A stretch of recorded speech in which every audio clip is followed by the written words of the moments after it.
Председателки, почитуван заменик министер, претпоставував дека и за овој амандман ќе добијам ваков одговор и за наредниот кој што се работи за локални патишта.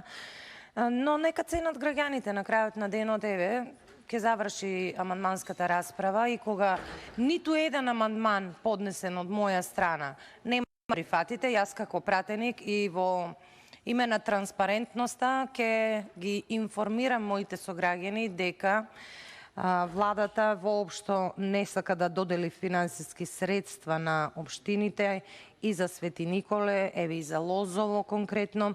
Се работи за селото Горобинци, што пред малку го објаснував по однос на амандманот со потегот на патот Иванковци Горобинци, и тој го одбивте регионален пат со некое такво образложение.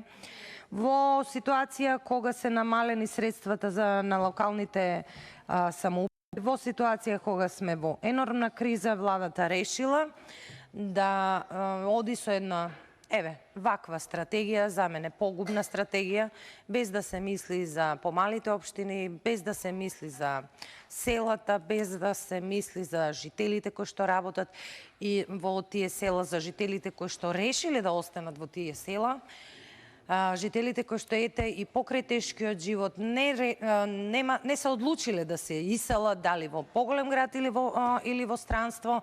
Ние како земјоделска општина, овие жители тука во Горобинци работат и земјоделие.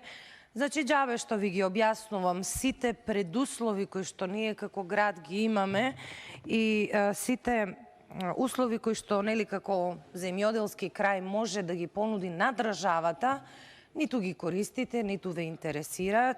Изгласавме пред некое време, додека беше буџетот, еден интервентен фонд за земјоделието и од таму нема ништо, иако на фанфари се фалевте дека тоа е ваш проект и ваш амандман, што воопшто не кореспондира со вистината. Напротив, амандманот поднесе колегата Љупчо Димовски, кој што бевме подпишани многу наши колеги пратеници.